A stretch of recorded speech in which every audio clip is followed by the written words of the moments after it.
नमस्कार, हस्तक्षेप में आपका स्वागत है। मैं हूं अमलेंदु उपाध्याय। इस बुलेटिन में सबसे पहले देखते हैं दिन भर की बड़ी खबरें डीवी लाइव के सौजन्य से, उसके बाद कुछ मनोरंजन की क्लिप्स। हमारे इस चैनल को सब्सक्राइब अवश्य कीजिएगा और इस वीडियो को शेयर भी कीजिएगा। तो आइए इस बुलेटिन में सबसे पहले देखते हैं दिन भर की बड़ी खबरें। बुलेटिन में बात होगी मोदी के गढ़ में राहुल गांधी की हुंकार की, किसानों के आगे झुकती दिख रही केंद्र सरकार की। बात करेंगे बीजेपी पर कांग्रेस अध्यक्ष के करारे वार की, शरद पवार की चुनाव आयोग पर निशाने की। जानेंगे केजरीवाल सरकार को क्यों पड़ी विश्वास मत लाने की जरूरत। और बुलेटिन के आखिर में बात मोदी सरकार में भारत के लोकतंत्र पर आए संकट की। इसके अलावा और भी कई बड़ी खबरों से आपको कराएंगे रूबरू, लेकिन तमाम बड़ी खबरों से पहले एक नजर सुर्खियों पर। इसरो का सबसे आधुनिक मौसम सैटेलाइट INS-80 3DS सफलतापूर्वक लॉन्च। मौसम से जुड़ी आपदाओं को लेकर पहले ही करेगा अलर्ट। आप नेता मनीष सिसोदिया को राउस एवेन्यू कोर्ट में किया गया पेश। 28 फरवरी तक बढ़ी न्यायिक हिरासत। शराब नीति मामले में हुए थे गिरफ्तार। ज्ञानपीठ पुरस्कार 2023 की हुई घोषणा। गीतकार गुलजार और जगत गुरु राम भद्राचार्य होंगे सम्मानित। राजकोट टेस्ट पर भारत ने बनाई मजबूत पकड़। तीसरे दिन के खेल के बाद भारत ने दूसरे पारी में 2 विकेट पर बनाए 196 रन। यशस्वी जायसवाल ने बनाया शतक। तो ये थी सुर्खियां। अब बात आज की सबसे बड़ी खबर की। राहुल गांधी की भारत जोड़ो न्याय यात्रा शनिवार को वाराणसी पहुंची। राहुल गांधी ने इस दौरान काशी विश्वनाथ के दर्शन किए और इसके बाद मोदी सरकार की नीतियों पर जमकर निशाना साधा। तो क्या कहा राहुल गांधी ने, देखते हैं इस रिपोर्ट में। राहुल गांधी की भारत जोड़ो न्याय यात्रा 35वें दिन वाराणसी पहुंची। गोलगड्डा चौक से प्रवेश करते हुए गदौलिया पहुंचकर कांग्रेस नेता ने विश्वनाथ धाम में दर्शन पूजन किए और गदौलिया चौक पर जनसभा की। जनसभा में राहुल गांधी ने देश में 2 भारत होने की बात कही, एक अरबपति वाला, एक गरीब वाला, और मीडिया को कहा कि ये सारे चैनल अडानी जी, अंबानी जी के हैं। ये किसान, मजदूर, गरीबों के बारे में कभी नहीं दिखाएंगे। हिंदुस्तान की मीडिया मोदी जी को 24 घंटे दिखाएगी, लेकिन असल मुद्दे को नहीं दिखाना चाहते हैं। नोटबंदी और GST की कमी को कोई नहीं दिखाएगा। यात्रा में राहुल गांधी के साथ कांग्रेस महासचिव जयराम रमेश, कांग्रेस प्रदेश अध्यक्ष अजय राय समेत कई नेता शामिल रहे।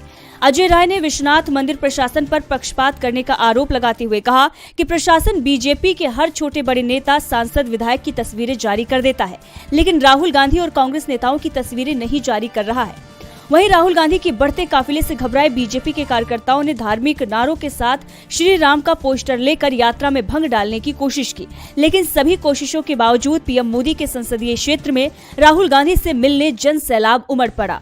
इसी बीच यूपी में यात्रा छोटी होने के खबरों का खंडन करते हुए जयराम रमेश ने बताया कि 18 से 21 फरवरी तक यात्रा यूपी में रहेगी और फिर 22 और 23 फरवरी विश्राम के बाद 24 फरवरी को वापस यूपी लौटकर पश्चिमी यूपी जाएगी। भदोही की तरफ बढ़ती हुई यात्रा से राहुल गांधी के अचानक चले जाने की खबर को लेकर जयराम रमेश ने बताया कि वायनाड में राहुल गांधी की उपस्थिति की तत्काल आवश्यकता है। दरअसल राहुल गांधी अचानक ही वायनाड रवाना हो गए हैं। भारत जोड़ो न्याय यात्रा कल 18 फरवरी को दोपहर 3 बजे प्रयागराज में फिर से शुरू होगी। भारत जोड़ो न्याय यात्रा की सफलता से बीजेपी पहले से ही डरी हुई दिखाई दे रही थी और अब किसानों के आंदोलन ने उसे और भी डरा दिया है। MSP की मांग को लेकर किसानों के दिल्ली कूच के ऐलान से मोदी सरकार बैकफुट पर है और अब किसानों की मांगों के आगे झुकने के संकेत भी दे रही है। किसान आंदोलन का आज 5वां दिन है। पंजाब के किसान दिल्ली जाने की जिद को लेकर शंभू बॉर्डर पर डटे हुए हैं। किसानों ने मोदी सरकार को चेतावनी दी है कि बिना मांगों को मनवाए वो वापस नहीं जाएंगे। इसी बीच पंजाब के सबसे बड़े किसान संगठन भारतीय किसान यूनियन भी आंदोलन में शामिल हो गया है। यूनियन ने शनिवार से 2 दिन के लिए पंजाब में सभी टोल फ्री करा दिए हैं। पंजाब भाजपा प्रधान सुनील जाखड़, पूर्व CM कैप्टन अमरिंदर सिंह और बरनाला में बीजेपी नेता केवल ढिल्लों के घर के बाहर किसानों ने तंबू गाड़कर धरना शुरू कर दिया है। हरियाणा में भारतीय किसान यूनियन चढ़ूनी की तरफ से तहसीलों में ट्रैक्टर मार्च निकाले जा रहे हैं। वहीं किसान मजदूर संघर्ष कमेटी के कोऑर्डिनेटर सरमर सिंह बंडेर ने भी कहा है कि केंद्र की मोदी सरकार चाहे तो अध्यादेश लाकर फसलों के लिए MSP की गारंटी दे सकती है, बाद में संसद में बिल लाकर इसे कानून की शक्ल दे सकते हैं। ऐसा पहले कई मामलों में किया भी जा चुका है। उधर किसान संगठनों की मांगों पर 18 फरवरी को चंडीगढ़ में केंद्रीय मंत्रियों और किसान नेताओं के बीच चौथे दौर की वार्ता होगी। इससे पहले हुई 3 वार्ता बेनतीजा रही। इसी बीच किसानों के समर्थन में खाप पंचायतें भी आ गई हैं। हरियाणा के जिंद में खाप पंचायतों ने किसानों के दिल्ली कूच को लेकर सरकार की कार्यप्रणाली से नाराजगी जताई है। खापों की तरफ से किसान आंदोलन को समर्थन दिया गया है। सरकार से कहा गया है कि सरकार पंजाब को गजा व यूक्रेन न बनाए। पुलिस की तरफ से विभिन्न स्थानों पर की गई बैरिकेडिंग हटाने की भी मांग की गई है।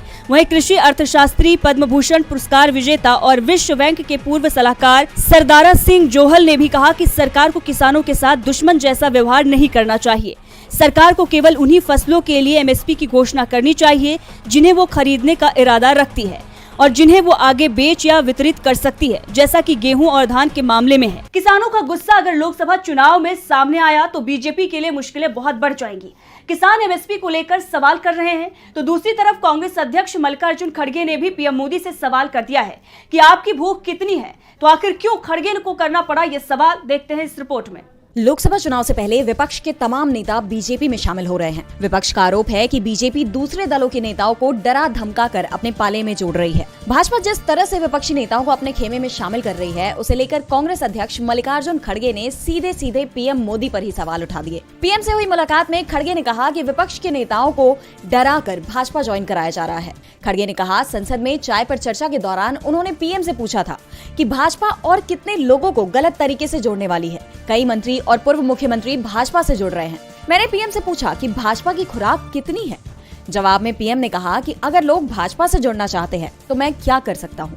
खड़गे ने कहा कि पीएम के जवाब में मैंने उन्हें बताया कि भाजपा के लोग नेताओं, मंत्रियों को डरा धमका कर उन्हें पार्टी में शामिल करवा रहे हैं। खड़गे ने कांग्रेस नेता और महाराष्ट्र के पूर्व मुख्यमंत्री अशोक चौहान के बीजेपी ज्वाइन करने को लेकर कहा कि पाला बदलना कायरता की निशानी है। उन्होंने कहा कि पार्टी वर्कर्स और वोटर्स ने कुछ लोगों को बड़ा नेता बनाया, लेकिन बड़ा नेता बनकर वे भाग गए। ये और कुछ नहीं बल्कि कायरता से भरा कदम है। खड़गे ने पार्टी कार्यकर्ताओं से कहा कि हमें डरना नहीं है। अगर हम डर गए तो हम खत्म हो जाएंगे, लेकिन अगर हम लड़ेंगे तो हम जिएंगे और एक दिन जीत हमारी होगी। वहीं आपको बता दें, अशोक चौहान के भाजपा ज्वाइन करने पर कांग्रेस नेता जयराम रमेश ने कहा था कि ये एक विशेष वॉशिंग मशीन का असर है। कुछ लोगों को इस भ्रम में नहीं रहना चाहिए कि उनके जाने से कांग्रेस टूट जाएगी। जो जाते हैं उनको कांग्रेस ने बहुत कुछ दिया है, उनकी योग्यता से ऊपर दिया है। हजारों युवा दरवाजे खटखटा रहे हैं और इन नेताओं के कारण उन्हें मौका नहीं मिल पाया। दूसरे दलों में तोड़फोड़, खरीद फरोख्त का सवाल पीएम नहीं दे पाए, तो दूसरी तरफ एनसीपी के संस्थापक शरद पवार के सवालों का जवाब भी चुनाव आयोग नहीं दे पा रहा है।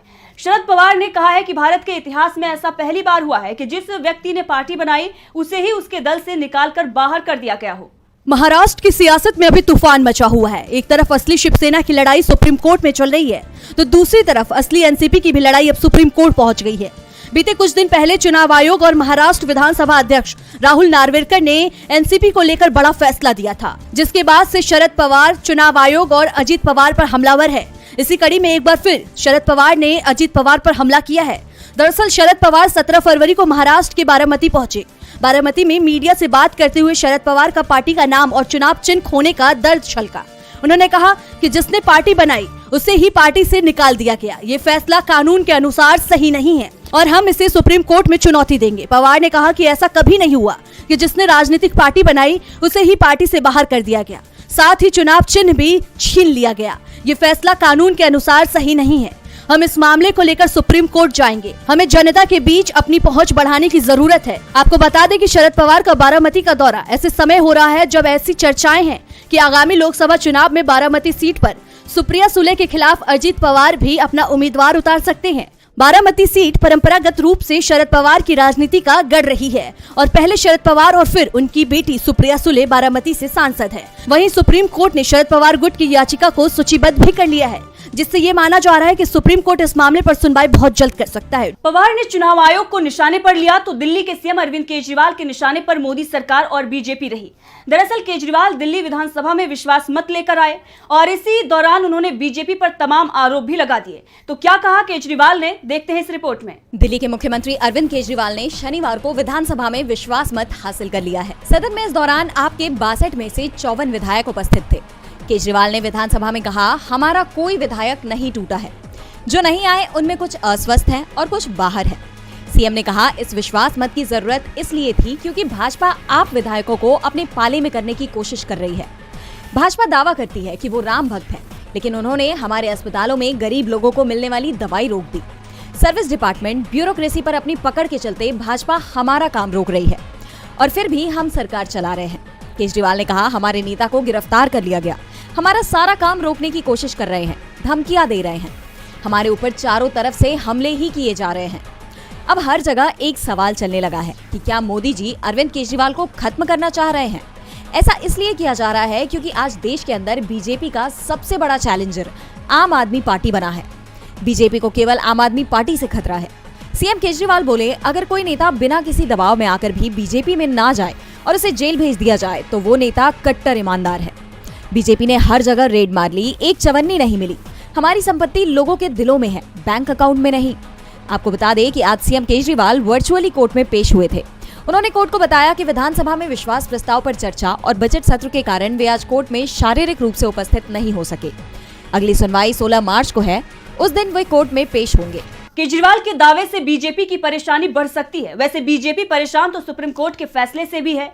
कोर्ट ने चुनाव बॉन्ड पर रोक लगाने के साथ ही बैंक से बॉन्ड खरीदने और किस राजनीतिक दलों को इसका चंदा मिला ये बताने को कहा था। लेकिन अब सवाल उठ रहे हैं कि क्या सुप्रीम कोर्ट के आदेश को मोदी सरकार मानेगी? ऐसा हम क्यों कह रहे हैं, देखते हैं इस रिपोर्ट में। इलेक्टोरल बॉन्ड के मुद्दे पर सुप्रीम कोर्ट ने अहम फैसला सुनाते हुए रोक लगा दी है।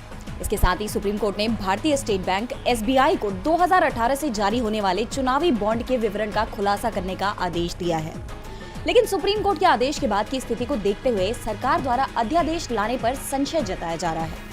कहा यह जा रहा है कि 17वीं लोकसभा का अंतिम सत्र समाप्त हो चुका है और लोकसभा चुनाव निकट है, इसलिए अब ये अध्यादेश संसद की अगली कार्रवाई यानी लोकसभा चुनाव के बाद ही पारित हो पाएगा। तो वहीं बैंकिंग से जुड़े नियमों को लेकर भी सवाल उठाए जा रहे हैं। बताया जा रहा है कि बैंकिंग प्रणाली से जुड़े नियम इन बॉन्ड के खरीदारों का नाम उजागर करने में बाधा बन सकते हैं। न्यायालय के फैसले को लागू करने से सरकार द्वारा बॉन्ड धारकों के नाम गोपनीय रखे जाने का वादा टूट सकता है और सरकार तो पहले से ही सुप्रीम कोर्ट के फैसले से असहज दिख रही है। ऐसे में दावा किया जा रहा है कि बैंकिंग के नियम का हवाला देकर मोदी सरकार इलेक्टोरल बॉन्ड के नाम धारकों के नाम को गोपनीय रखने की साजिश रच सकती है। ऐसे में कहा जा रहा है कि अगर मोदी सरकार कामयाब हुई तो राजनीतिक दलों के चंदे में फिर से काले धन की वापसी होगी। पहले से ही मोदी अडानी के रिश्तों पर सवाल उठाया जा रहा है और अब एक बार फिर आरोप लगाए जा रहे हैं कि मोदी सरकार इलेक्टोरल बॉन्ड के माध्यम से काले धन को सफेद करने वाले उद्योगपतियों के नाम उजागर नहीं करने की हर मुमकिन कोशिश कर रही है। तो क्या एक बार फिर कामयाब हो जाएगी मोदी सरकार या काले धन पे लग पाएगी रोक? ये देखने वाली बात होगी। और बुलेटिन के आखिर में बात लोकतंत्र पर आए बड़े संकट की। भारत के लोकतंत्र को लेकर विपक्ष मोदी सरकार पर लगातार हमलावर है। विपक्ष के नेता पीएम मोदी पर तानाशाही के आरोप लगाते आए हैं और अब ये चर्चा देश विदेश में होने लगी है। ब्रिटेन में जारी की गई एक हालिया रिपोर्ट में लोकतंत्र को लेकर देशों की रैंकिंग जारी की गई है और ये रिपोर्ट साफ शब्दों में भारत के गिरते लोकतंत्र पर सवाल उठा रही है। तो क्या है पूरा मामला, जानने के लिए देखिए ये हमारी खास रिपोर्ट। भारत में लोकतंत्र पर लगातार सवाल उठ रहे हैं। विपक्ष मोदी सरकार की तानाशाही पर लगातार हमलावर है।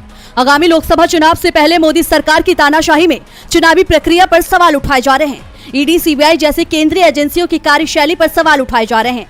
किसान से लेकर विपक्ष के नेता तक प्रदर्शन पर उतर आए हैं। देश के ओलंपिक पदक विजेताओं को भी न्याय नहीं मिला। यहाँ तक कि चंडीगढ़ मेयर चुनाव में हुई धांधली के बाद सुप्रीम कोर्ट ने भी मोदी सरकार में लोकतंत्र के कुचले जाने पर नाराजगी जताई है। ऐसे और भी अनेक मुद्दों पर देश में लोकतंत्र की गिरती स्थिति को लेकर चिंता जताई जा रही है। अब ये चर्चा विदेश में भी शुरू हो गई है। दरअसल हाल ही में ब्रिटिश अखबार द इकोनॉमिस्ट ने 176 देशों में लोकतंत्र की रैंकिंग को लेकर एक रिपोर्ट जारी की है। दरअसल इनमें 176 देशों को 4 कैटेगरी में बांटा गया है। अथॉरिटेरियन रिजीम यानी जहां तक सिस्टम तानाशाही के रोल में होता है, और हाइब्रिड रेजिम यानी वो देश जहां पूरी तरह से ना तो लोकतंत्र और ना ही तानाशाही। रिपोर्ट ने पाकिस्तान को तानाशाह घोषित कर दिया है। तो वहीं इस लिस्ट में भारत की भी स्थिति पहले से खराब नजर आई है। भारत को 7.18 स्कोर के साथ 41वीं रैंकिंग मिली है। रिपोर्ट के मुताबिक भारत में कुछ खामियों के साथ लोकतंत्र मौजूद है। एक तरफ भारत खुद को मदर ऑफ डेमोक्रेसी बताता है, तो दूसरी तरफ देश में लोकतंत्र पर सवाल उठ रहे हैं। सत्ता का दुरुपयोग करने का, लोकतंत्र को दबाने के आरोपों से मोदी सरकार घिरती जा रही है और इस रिपोर्ट ने इन आरोपों को और ताकत दे दी है। लोकसभा चुनाव से पहले जारी इस रिपोर्ट ने मोदी सरकार को गहरे संकट में डाल दिया है। तो आज इस हेलो करेगा जी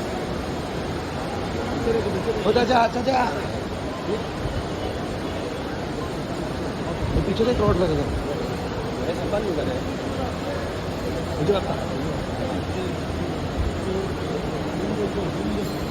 करेगा जी, थोड़ा सा स्लो चलिए, मैं तो अपन फास्ट चलते हैं। सेंटर है ना, थोड़ा चलना सेंटर में आना भाई। कितना सेंटर जाओगे?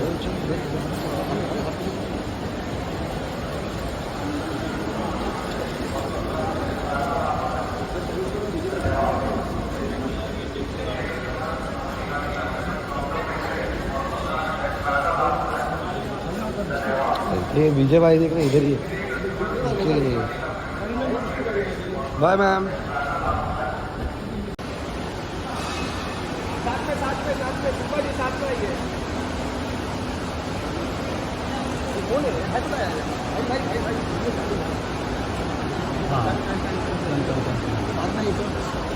थोड़ा पीछे आइए ना यार, मोमेंट नहीं पूरा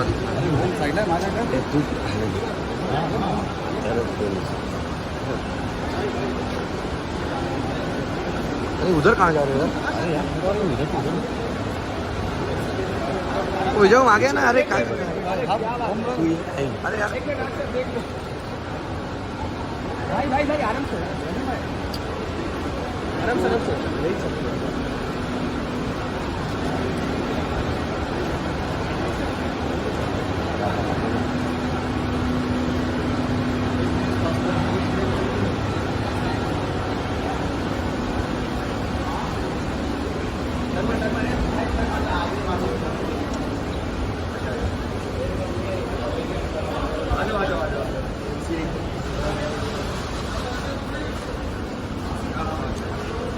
Hi sir, bye ma'am.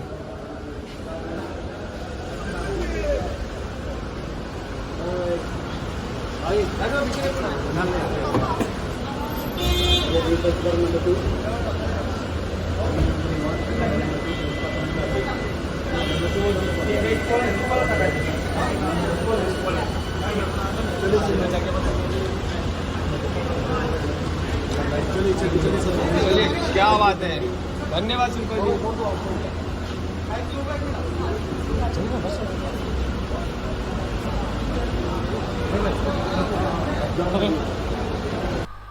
आशा है ये वीडियो आपको पसंद आया होगा। इसको ज़्यादा से ज़्यादा शेयर करें, लाइक करें, सब्सक्राइब करें, चैनल को फेसबुक पेज को फॉलो करें और ज़्यादा से ज़्यादा इसको सब्सक्राइब करें।